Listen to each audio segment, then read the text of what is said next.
collapse in our economy would ripple around the globe. Mere first step to establishing a new world order. Something the matter, Miss Rose? It's a trap.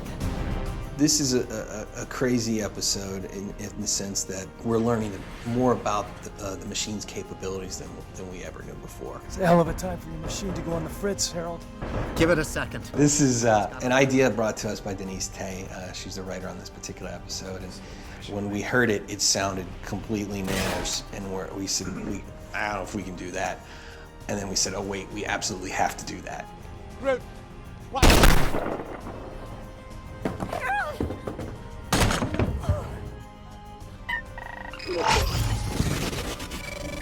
Something totally shocking happens. That's good enough for me. It's an opportunity to actually kill all of our characters in one episode.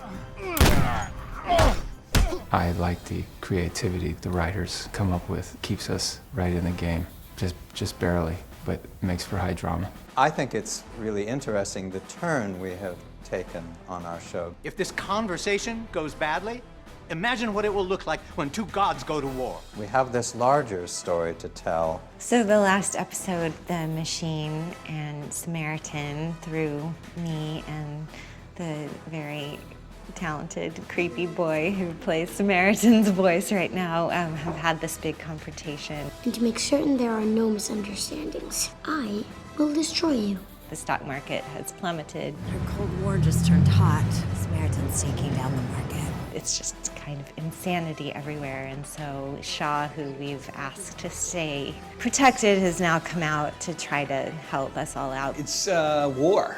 It's basically a long season of war. It's a Cold War between Samaritan and the machine. There's a bunch of stuff happening in this episode. We have our POI number of the week that I'm kind of handling and trying to be very discreet about it at the same time. And I think the hard part about Shaw is that she really does not like to follow anyone's rules. Here we are, hiding underground in an abandoned subway while one of our own walks into certain death alone. She's dark, she's violent, she's a soldier, and she doesn't back away from anything. Samaritan is this looming presence that ultimately has the power that will win, and we have to use our minds and our hearts to try to overcome what, little chance we have. It's a massive sort of cool time-shifting episode that's really going to blow some people's minds. And I really like how dark it's kind of getting between the two machines. We got a few tricks up our sleeve.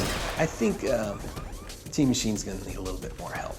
I hope our audience will go along for that ride. I don't think anything is necessarily off limits or even safe in the world of POI. You all are being watched.